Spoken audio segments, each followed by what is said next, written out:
Hello, my friend. Stay a while and listen. What's going on YouTube? It's Filthy and we're back with another video. Today we're going to show you the Inner Monk and the ability to crush Echoing Nightmares. We're going to show you how to get an absolute stack of these Whisper of Atonements. I got all of these in about 3 hours, maybe a little bit less. I'm going to show you how to do that. Even if you don't have Petrified Screams, I'm going to show you how I've been kind of managing to get these even without going through the process of grinding up all the rifts, which you can do. You know, by all means you can do. The drop chance is really low on these things. I'd say they drop about 1 in every 20-25 rifts. So sometimes you're dead lucky, you get a load, sometimes you're not. And it can be absolutely ages before you get them. Obviously do check out yesterday's video on how to find these as fast as possible. That will help you out. Before we do jump in though, welcome to anybody who's new. Thumbs up as always is really helpful. Let me know in the comments what's your highest wave that you've got to, highest tier on the Echoing Nightmares. We're going to show you how to do 150 every single time, quite easy. You will need a couple of friends. This isn't a solo strategy, albeit I think this character probably is. Well, I know this character can solo 150 because I have done it. Unfortunately, my recorder decided to make a complete potato of that recording, and I don't really want to use my key, and I will get into that as to why. But I'll chuck some footage of me doing 4-player Echoing Nightmares. I'll show you this spec. You don't have to have a character this well built. When I started, we had just over 1,000 Paragon, and we've just added to the character as we've gone. Yeah, I guess that's enough waffle. Right, okay, Inner Monk, we're going to run a very standard setup. The kicker here for group is going to be the Flavour of Time. I don't know if you watched Rax's video this morning or late last night, depending on where you are in the world.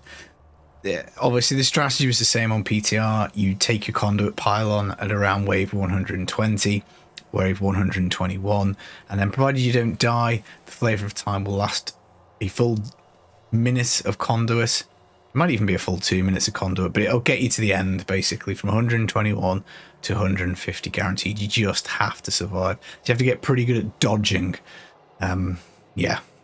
Now we need some toughness and we need some damage. So Echoing Nightmares is kind of about those two things. You need enough damage to get yourself going up to like wave 100.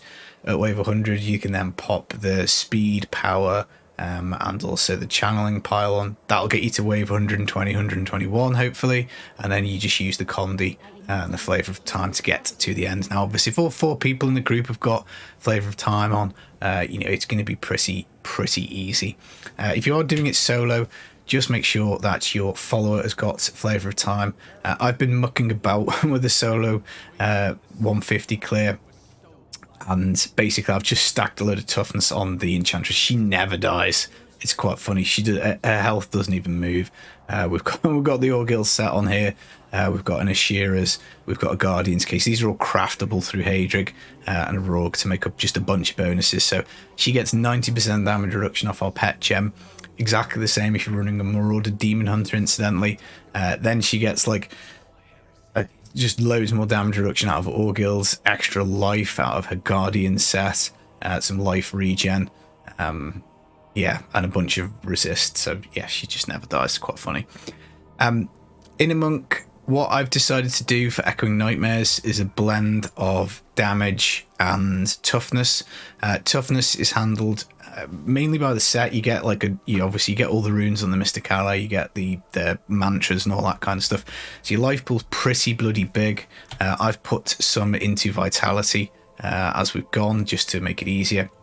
But a nice big fat 1.6 million life pool that does stop us from getting one shot, whether that's in 4-player or single player. The molten explosions from the lunatics, the poison stuff that hits the meteors, all that stuff does physical damage. I did try running the Star of Azkarath and the Mara's Kaleidoscope, and it doesn't matter. I've got the sneak suspicion that those two things ignore damage reduction or something like that, because they hit just so hard. Even on the really low levels, they hit very hard. So you just have to dodge them. That's it. Now, sometimes you're going to be in bad luck. You're going to get wormholed into stuff. But if your Epiphany is up, that's not going to happen very often. So Inner Monk brilliant choice for doing the Echoing Nightmares.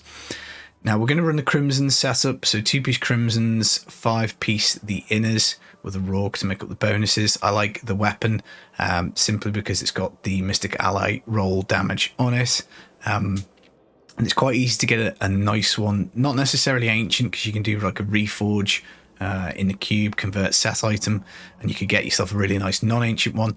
Ideally you want attack speed on it. I've got area damage, so them's the breaks. And other than that, we've got Lefebvre's for toughness. We've got the Binding of the Lesser Gods for increased damage with the Cyclone Strike, and then Cruda's Boots going to cube for the max modifier. So attack speed here would help my character do more damage. A slightly better modifier here would make me do a bit more damage. I haven't orged everything yet. Non-ancient shoulders, non-ancient ring here. Haven't orged the belt, haven't orged the boots because I was going to go get a better pair. I might not bother now because we gained like 250 Paragon in about 2.5 hours, 3 hours worth of playtime, which is pretty nuts. The kicker for the Crimsons, as always, is you get cooldown, you get resource cost reduction. More cooldown equals more damage, more resource cost reduction equals more toughness. I've stuffed a topaz into my helm just to help with the resource cost reduction and thus give me more toughness. But if you do want more damage, you can go with diamond. But I think surviving is probably the bigger priority, personally. Not getting one shot quite so often if, let's say, you're unsuccessful in dodging, and sometimes you can get arcane on the floor, sometimes you can get lightning on the floor, poison, so it's not just the poison meteors, it's not just the molten explosions. So the toughness I kind of like. We've got a Bane of the Trapped for more damage, we've got the Enforcer for more damage, and the Powerful for more damage. You don't need this to be a high rank at all. You constantly kill elites, which is great because that sets off the in-game a lot, and this is extremely helpful for the monk because Serenity Ascension will just simply block damage. The cooldown does not reset until the ability has been used, but when the in-game is up, it comes back very fast, and you can just like spam this button repeatedly, and all that time we couldn't take any damage. It goes on cooldown. If you imagine 10 seconds off this, it comes back pretty fast. Focus and Restraint for proccing here, Way of the 100 Fist Assimilation, proccing here, Cyclone Strike, so 50% damage increase, 50% damage increase. We've obviously got all res gems in our chest and pants to buff up our toughness. Mystic Ally damage on your shoulders is stat priority. Mystic Ally damage on your chest plate is stat priority. Other than that, attack speed cooldown on weapon, attack speed double crit on the gloves would be super nice, but we don't have it. Cold crit on braces, and then like this Flavor of Time is actually really useful for the Echoing Nightmares. It looks shit, let's be honest. It's got vitality, armor cooldown, movement speed. I haven't even bothered rolling it because I guess I didn't get time before jumping into these things and blasting them. And I will go and roll that move speed off at some point for like crit chance, crit damage, I guess. But the reason it's good is just because it's quite a defensive amulet. It's got vitality and armor, and we are looking for toughness. So ideal here would be cold, double crit, socket, and then some form of toughness roll. But like, good luck getting that on a Flavor of Time. But even with this one that is a bit potato, we can do them no problemo. Crit chance on your helm, and I think that probably covers all the stats and stuff. Skills, I'll stick them up. I mean, we've covered in amongst so many times on the channel.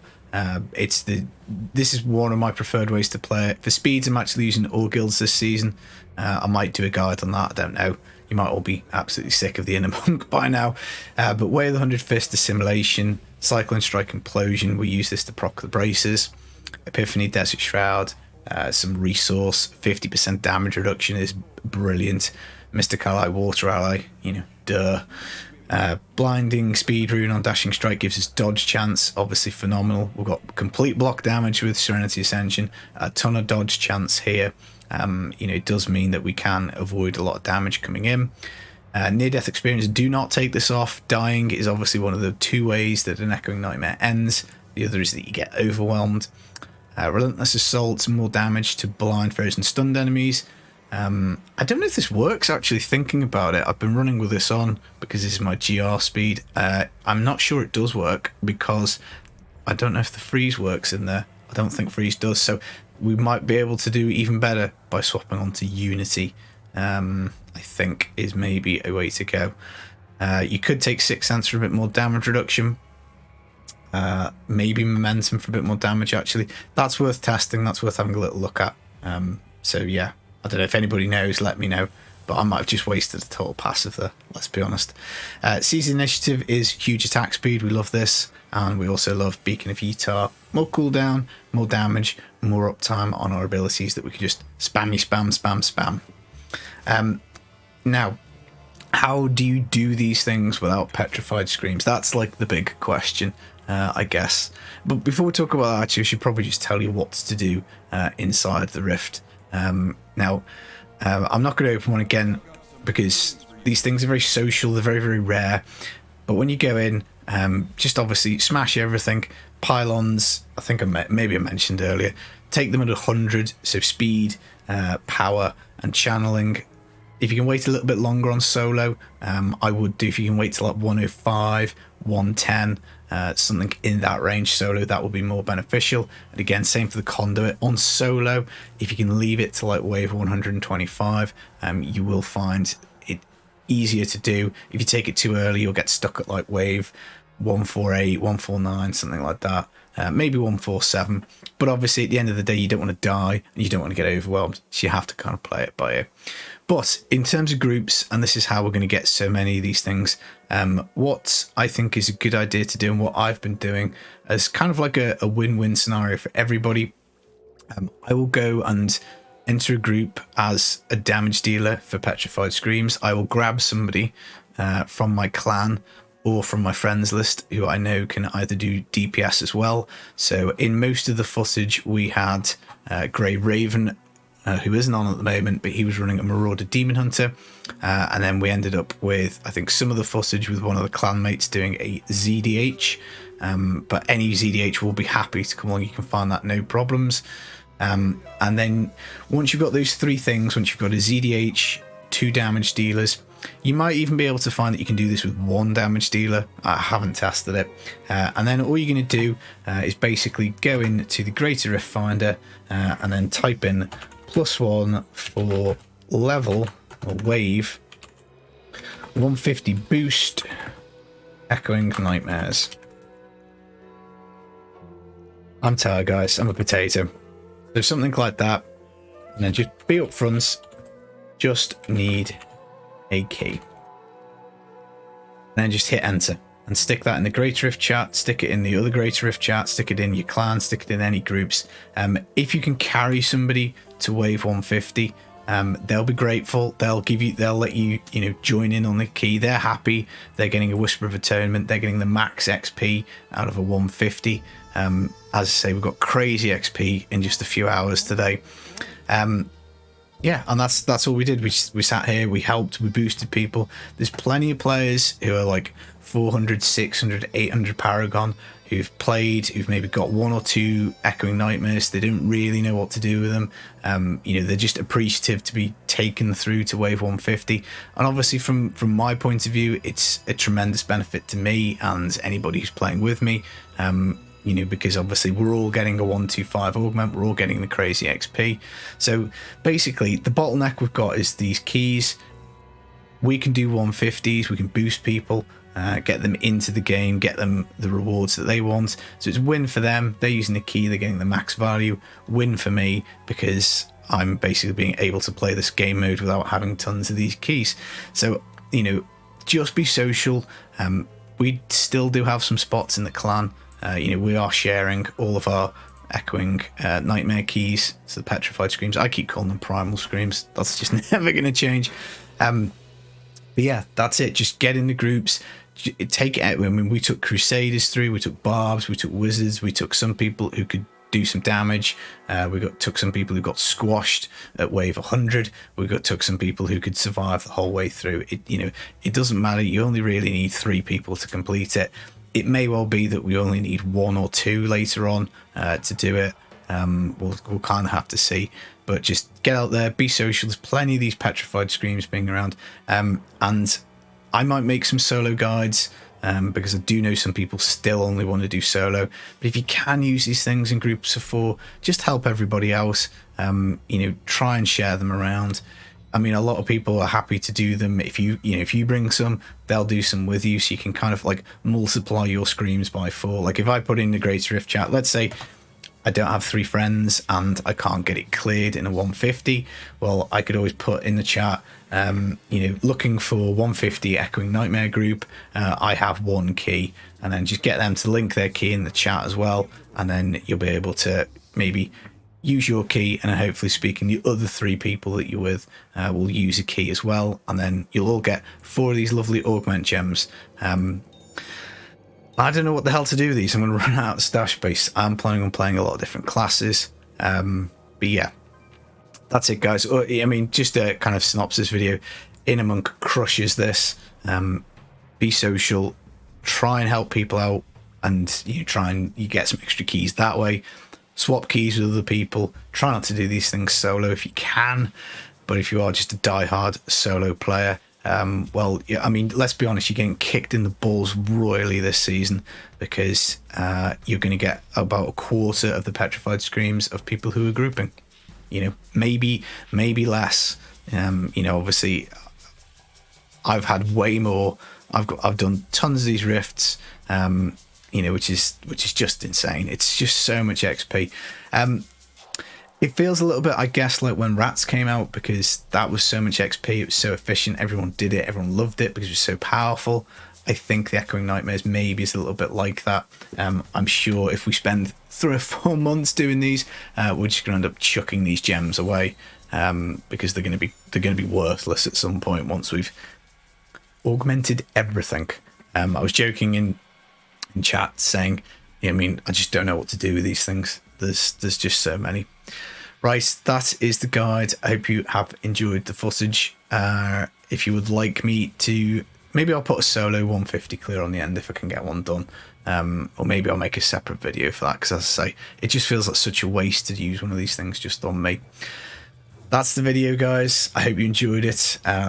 Take it easy. I'll see you in Sanctuary. And if you want carrying to 150, hit me up. I will try and get it done for you. I've been the Filthy Casual. Take it easy. Peace. It cannot be done.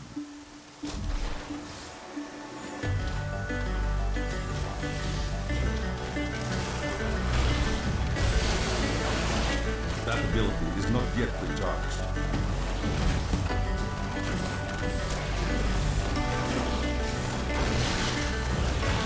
This fight is over. I must wait to use that ability.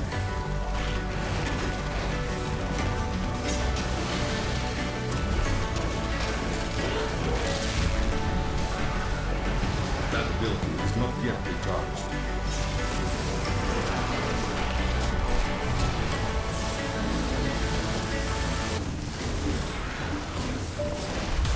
I must wait to use that ability.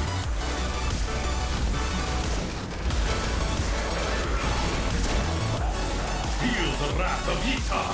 It is not ready yet.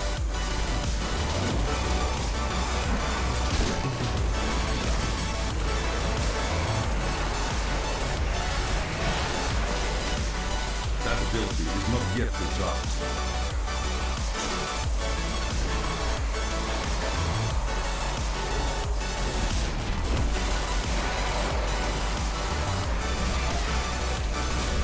It is not ready yet.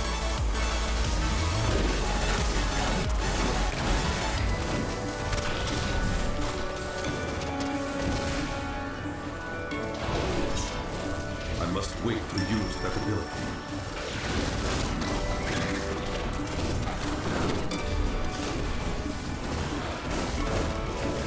That ability is not yet recharged. You are defeated!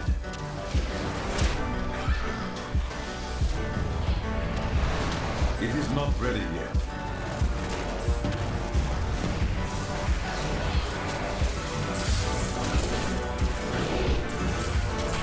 I must wait to use that ability.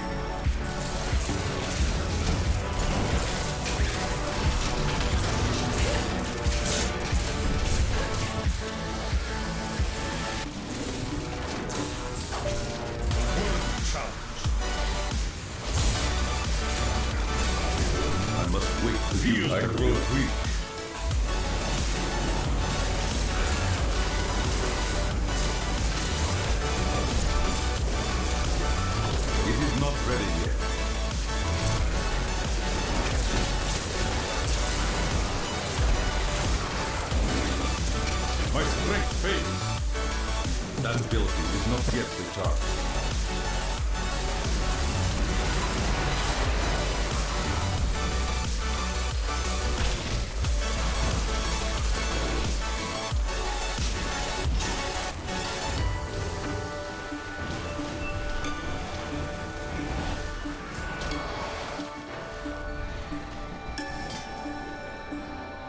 Itar has raised me to new heights.